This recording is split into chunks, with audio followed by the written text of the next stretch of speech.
Bien, moment émouvant s'il en est. Mes premiers mots seront pour Marie-Noël et Annie. Auprès d'elles, j'ai beaucoup appris et je veux ce matin les remercier très chaleureusement de m'avoir impliquée sur des sujets majeurs concernant la montagne, tels le numérique, la santé, le maintien des écoles en territoire de montagne.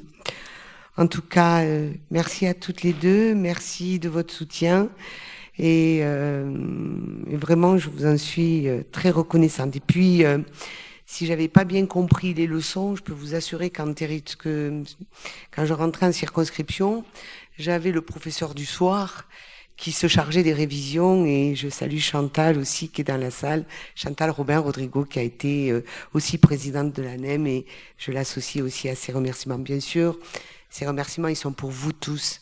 Ils sont pour la confiance que vous m'avez accordée ce matin. C'est beaucoup d'honneur et je mesure la responsabilité qui est la mienne à côté d'Annie. J'essaierai d'être à la hauteur et de participer pleinement aux destinées de notre belle association, de notre haute association, devrais-je dire, tant les sommets que nous avons à gravir pour l'avenir de nos territoires requièrent exigence, humilité, ambition, vision prospective et travail en concertation. Et donc, soyez assurés que je m'attacherai à tout mettre en œuvre pour que nous puissions atteindre nos objectifs partagés au-delà des sensibilités de chacun. Et maintenant,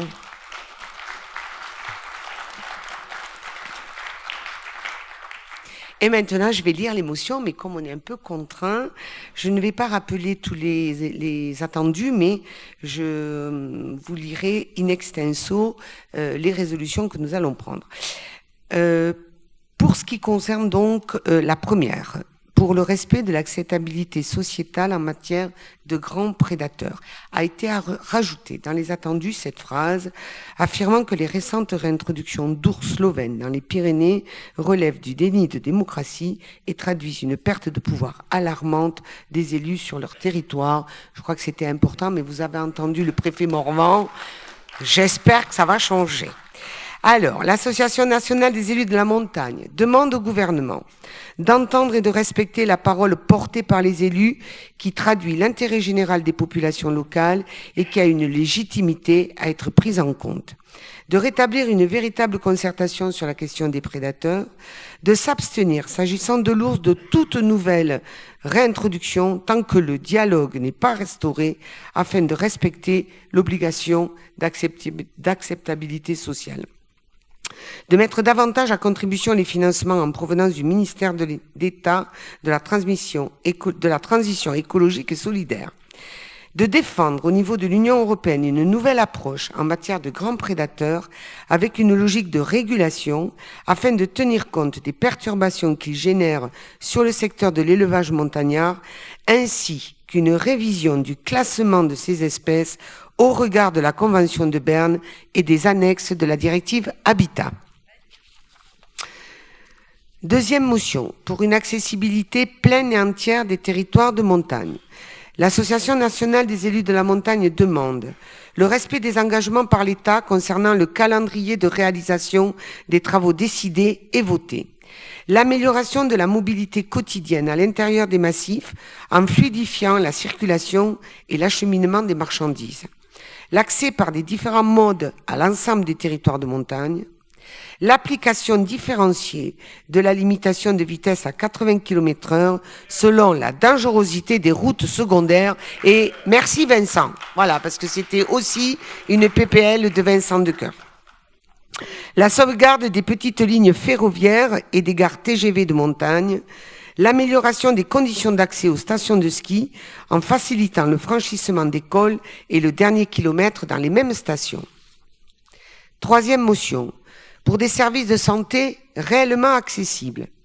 L'Association nationale des élus de la montagne demande au gouvernement d'œuvrer pour un service accessible de médecine générale en 20 minutes maximum et d'urgence en 30 minutes maximum de trajet automobile et dans les territoires très enclavés que le schéma régional d'organisation des soins prévoit un système de transport sanitaire d'urgence par voie aérienne. Assurer la présence des élus assurer la présence des élus, oui, non, alors ça doit être dans les communautés professionnelles territoriales de santé, les CPTS, dans les groupements hospitaliers de territoire GHT et dans les contrats locaux de santé CLS. Et donc, pour être en conformité avec ce que vient de nous dire Madame la Présidente, il faudra rajouter la présence des parlementaires. C'est pas que des élus locaux. Parce que du fait du non-cumul des mandats, effectivement, nous ne sommes plus présents dans ces zones. Donc, je propose que nous rajoutions à cette phrase les parlementaires. Vous en êtes d'accord?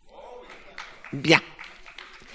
Une répartition plus équilibrée des médecins sur le territoire national, à l'instar de la loi de répartition démogéographique des officines de pharmacie, qui permet aujourd'hui de garantir à tous les individus un service de proximité, y compris dans les petites communes.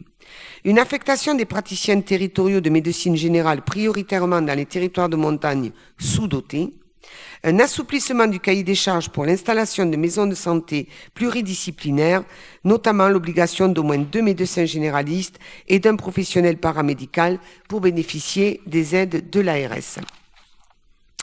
Trop contraignante. Ah oui, attends. Pour bénéficier des aides de la DRS, trop contraignante, doit être assouplie en acceptant un médecin généraliste et un professionnel paramédical.